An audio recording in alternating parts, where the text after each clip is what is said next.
In this video, we're going to talk about the industrial production models, Taylorism, Fordism, and Toyotism.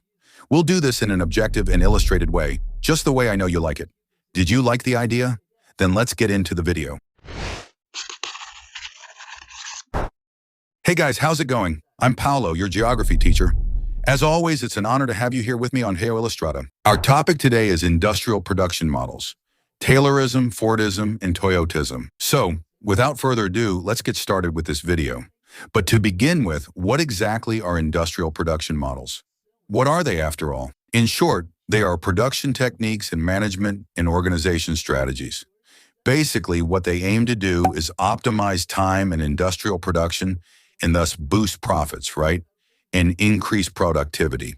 And this is where Taylorism, Fordism, and Toyotism come in. Each of them, in their own time, will propose techniques and management methods, each with its own characteristics and specificities. So let's start with Taylorism, which was a method developed by Frederick Weasel Taylor at the end of the 19th century. Taylorism is also known as scientific management or scientific organization. That's because he believed that scientific studies would lead to significant productivity gains. To do this, he develops rules and standard ways of performing the work, with the goal, of course, of achieving the highest production in the shortest possible time. And for that, it would be necessary to have strict control of time within the industrial production process. Another very important point is that within Taylorism, the manager was the one who held the knowledge. In other words, he knew all the stages of the production process, while the worker only knew the specific task to which he was assigned. That is, he specialized in only one stage of the production process. It's as if you worked assembling smartphones but spent the whole day just tightening tiny screws. With this, Taylor believed he could gain greater control over the employee's time,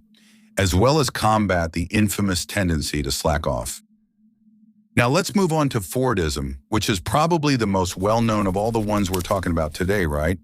And it was a model developed by Henry Ford at the beginning of the 20th century. Well, and Henry Ford was inspired by Taylor's model, so much so that you'll notice the similarities. However, what he brought as a major innovation was the use of the conveyor belt within the production line. In other words, the worker stayed at a fixed spot and the work came to him. With this, it would be possible to achieve the much desired control over the worker's pace that Taylor had always wanted, because the one who determined this pace was the speed of the conveyor belt. The employee just had to carry out the task.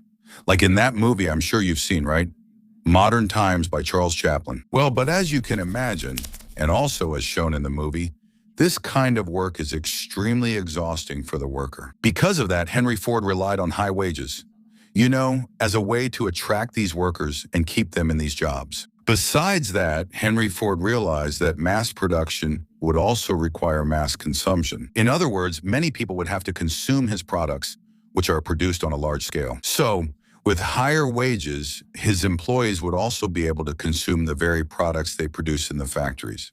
Now let's move on to the last one, which is Toyotism. But before that, just a quick tip for you to check out our Geo Illustrata Mind Maps kit with all the channel's videos in the form of mind maps. To organize and make your studies easier, whether you're an elementary, high school, or college student, or even a teacher, I'm sure these maps will help you a lot.